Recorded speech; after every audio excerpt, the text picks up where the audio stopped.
Bonsoir à tous, merci de nous rejoindre dans la rédaction internationale de la BBC. Voici les titres de cette édition de BBC Info. Manifestation anti-française à Bangui en Centrafrique. Les habitants d'un quartier musulman protestent après de violents heurts ces derniers jours avec les forces françaises. Monrovia sous tension à cause d'Ebola. Les habitants des quartiers mis en quarantaine par l'armée se rebellent contre leur sort. À la recherche de la cloche maudite, elle a disparu il y a 400 ans en Birmanie et sa légende ne fait que grandir.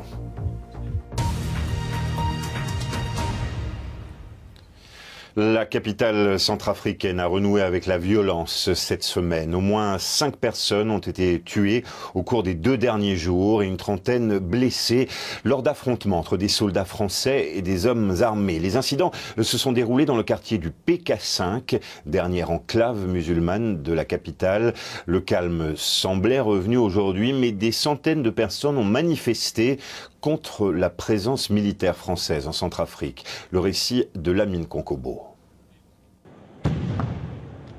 Des coups de feu retentissent dans le quartier du PK5 à Bangui. Les véhicules de gendarmes français de l'effort, la force européenne, défilent à toute vitesse. Pendant 2 jours, des combats ont opposé une milice locale aux soldats français de l'effort. Ceux-ci ont été attaqués lors d'une patrouille et ont riposté vigoureusement. Ces violences sont survenues alors que Bangui retrouvait un semblant de normalité depuis plusieurs semaines. Le PK5 est la dernière enclave musulmane de la capitale centrafricaine. Des manifestants en colère accusent les Français d'avoir rabattu un homme. Notre manifestation, on a fait seulement contre la France, non pas pour les populations, etc. Nous sommes contre la France seulement. Les manifestants sont venus déposer le corps devant le quartier général de la MISCA, la force panafricaine qui épaule la France pour tenter de ramener la paix dans le pays. Le sentiment anti-français est palpable. Le MISCA, c'est mieux, parce que le problème des Africains, c'est les Africains qui résolvent les problèmes. Mais ce sont les Français, ce sont les Blancs qui ont à l'origine de la destruction, surtout les Français.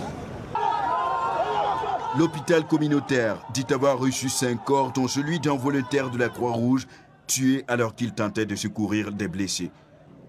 Un calme précaire était revenu ce jeudi au PK5.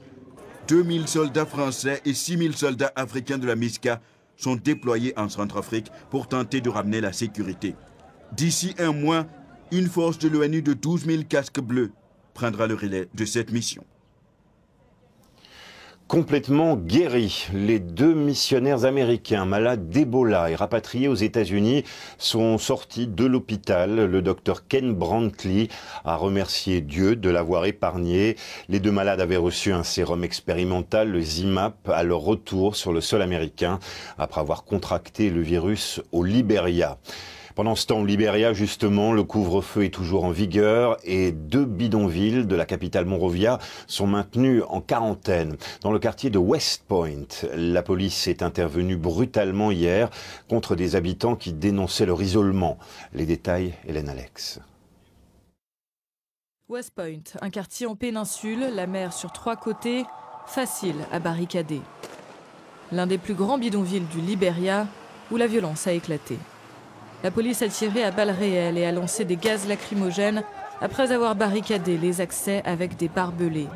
Aujourd'hui, le calme est revenu, mais la colère des habitants est toujours vive. Il y a des gens qui ont quitté d'autres quartiers qui n'ont pas pu rentrer chez eux. Ils sont bloqués à West Point. Ils n'ont aucune famille ici. Il y a des gens de West Point qui ne peuvent pas revenir. Pourquoi est-ce que vous maltraitez les gens comme ça? Comment peut-on croire que ce gouvernement est pacifique? Nous sommes des êtres humains. Et la police, l'armée, l'immigration qui nous infligent cela ont des familles aussi. Environ 75 000 personnes vivent à West Point. On craint désormais des pénuries et le quartier d'ailleurs en alimente d'autres. Je suis furieuse parce que nous vivons ici mais nous allons à West Point pour acheter de quoi manger pour nos enfants. Du coup, ils n'ont rien mangé depuis ce matin. Est-ce qu'à cause d'Ebola, cette femme doit nous tuer? C'est la présidente Ellen Johnson Sirleaf qui a décidé la mise en quarantaine du bidonville ainsi que de celui de Dolotown, plus au sud. Mais les autorités affirment ne pas être responsables de la violence à West Point. Je veux que cela soit bien clair. Les forces armées du Libéria n'ont reçu aucun ordre de tirer et de tuer dans cette zone-là à ce moment-là. En Sierra Leone, pays voisin, le gouvernement tente d'isoler certaines zones. En Guinée, l'épidémie semble s'être ralentie, même si presque 400 personnes ont perdu la vie. Quant au Nigeria, on espère que l'épidémie pourra y être contenue. En tout, les nouveaux chiffres de l'OMS publiés aujourd'hui font état de 1350 morts. Un bilan qui pourrait être sous-estimé, indique l'organisation. Au-delà du bilan humain, les conséquences économiques se font ressentir. À West Point, le programme alimentaire mondial a commencé des dons de nourriture. Mais on ne sait pas combien de temps les habitants resteront bloqués. Le prix des denrées a déjà commencé à augmenter. Et pour clore ce chapitre Ebola, sachez que l'Afrique du Sud a fermé ses frontières aux voyageurs du Libéria, de Guinée et de Sierra Leone. On passe au reste de l'actualité. En bref, des milliers de personnes dans les rues de Gaza aujourd'hui pour les funérailles de 3 commandants de la branche armée du Hamas. Ils ont été tués par des frappes aériennes de l'armée israélienne.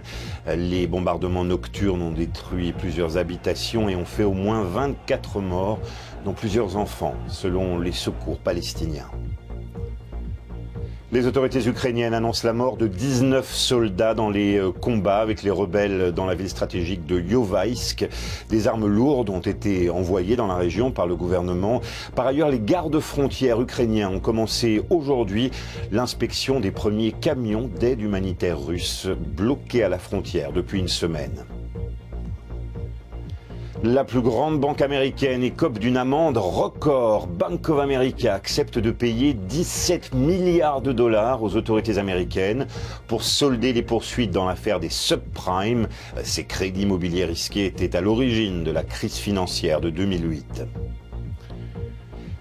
Les vertus inattendues du Botox. Selon une étude scientifique, des injections de cette toxine antiride pourraient servir de traitement contre le cancer de l'estomac, en bloquant la croissance de cellules cancéreuses.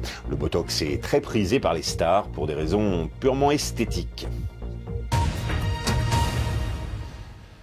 L'aviation américaine a lancé aujourd'hui de nouvelles frappes contre les militants de l'État islamique en Irak, malgré ces menaces d'égorger un deuxième journaliste américain.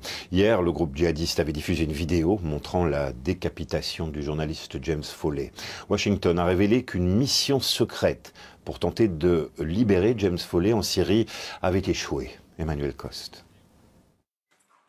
James Foley, ici en train de filmer dans la ville d'Alep avant son enlèvement, était l'un des otages que les forces américaines ont tenté de secourir au cours d'une mission secrète. Des forces spéciales ont été envoyées en Syrie, mais elles n'ont pas trouvé les otages là où ils étaient censés être détenus. Mais les parents du journaliste américain ont exprimé leur gratitude au président Obama. Il a partagé avec nous ce que l'administration a fait, des choses qu'il ne pouvait pas nous dire avant. Nous avons apprécié cela, savoir ce qu'ils ont essayé, et nous l'avons remercié. Mais nous avons supplié le président Obama d'envisager d'autres moyens, afin que Steven et les autres soient épargnés. Steven Sotloff, un autre journaliste américain, apparaît dans la même vidéo diffusée par les djihadistes de l'EI. Son sort, disent-ils, dépendra des décisions à venir du président Obama. Également kidnappé, alors qu'il couvrait le conflit en Syrie, mais relâché au mois d'avril, le journaliste français Nicolas Hénin. Pendant 7 mois, il était détenu avec James Foley. Aujourd'hui, il se souvient d'un homme généreux. Tout ce qu'il pouvait partager, il le faisait. Si nous avions froid et qu'une couverture manquait, il partageait la sienne. Si nous étions affamés et sans nourriture, il partageait sa ration. Nicolas Hénin s'est dit horrifié par la décapitation de James Foley. Un sentiment partagé un peu partout dans le monde. Et on ouvre une page sport, présent en football. Mario Balotelli va retrouver très bientôt les pelouses de la Première Ligue. Liverpool a conclu un accord avec l'AC Milan en vue d'un transfert de l'attaquant italien pour la somme de 20 millions d'euros. Reste maintenant à négocier le salaire du joueur. Mais Balotelli a déjà fait ses adieux à l'Italie. Il avait déjà passé 3 ans à Manchester City. Liverpool cherche un buteur après le départ de Luis Suarez. Manchester United est dans une situation désespérée. Un cri de cœur lancé par Paul Scholes, l'ancien milieu de terrain du club, le véritable héros pour les supporters. Paul Scholes dit avoir réellement peur pour l'avenir du club, qui pourrait selon lui s'installer dans le déclin permanent. Man U peine à signer des joueurs de classe mondiale pour renforcer ses effectifs.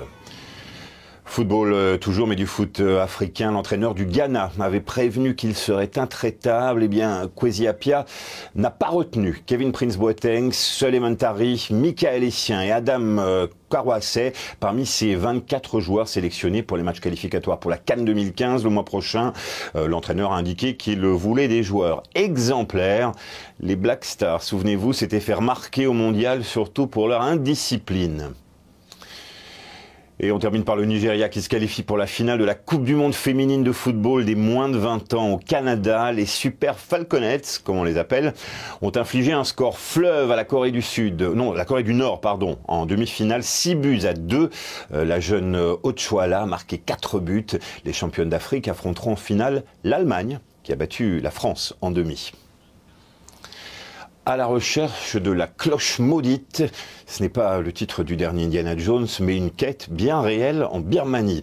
Façonnée il y a plus de 400 ans, la plus grosse cloche de tous les temps fait l'objet de recherches effrénées et sa légende ne fait que grandir. Léon Mondrago s'est lancé dans l'aventure. La foule s'est rassemblée pour assister aux recherches de la plus grosse cloche que le monde n'ait jamais vue. Moulée au XVe siècle et pesant près de 300 tonnes, la cloche d'Amazedi se trouvait ici, à côté de la plus importante pagode bouddhiste du Myanmar. 6 fois plus grande que celle-ci, la légende raconte qu'elle a été dérobée en 1608. Elle a fait sombrer le bateau qui devait l'emmener vers le Portugal avant de disparaître dans les profondeurs aquatiques.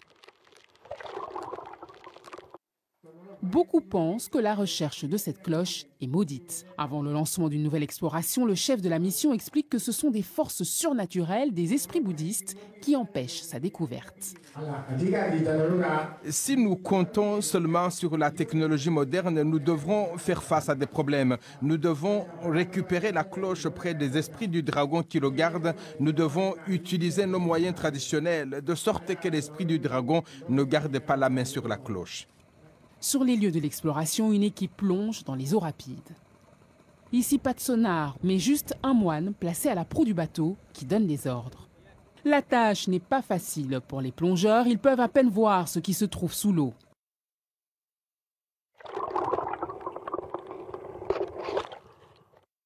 Pour de nombreux Birmans comme l'historien Chit Sanoui, cette recherche est un gaspillage de l'argent et de la bonne volonté du public. Après avoir vu de nombreuses équipes échouer leur quête, ils commencent à penser à l'impensable. Peut-être que la cloche d'Amazedi n'existe pas. J'espère vraiment que la cloche est réelle. Je serais tellement fier de mon pays. Mais si on lit les 3 principaux livres d'histoire birmans, écrits 200 ans après la disparition de la cloche, aucun de ces livres n'en parle. Il n'y a aussi aucune mention dans les lettres du roi d'Amazedi, celui qui a moulé la cloche. Cette équipe prévoit de poursuivre ses explorations pendant encore 2 semaines. Ils n'ont aucun doute que le Saint Graal du Myanmar est enfui quelque part. Et on se quitte sur des images étonnantes du travail d'une artiste japonaise, Hikaru Cho, peint des illusions d'optique sur des visages ou d'autres parties du corps humain. Le résultat est surréaliste, voire dérangeant. Hikaru Cho dit vouloir questionner nos préjudices. Elle est aussi une artiste engagée puisqu'elle a travaillé sur une campagne d'Amnesty International. Son art corporel se prête aussi à merveille à des animations.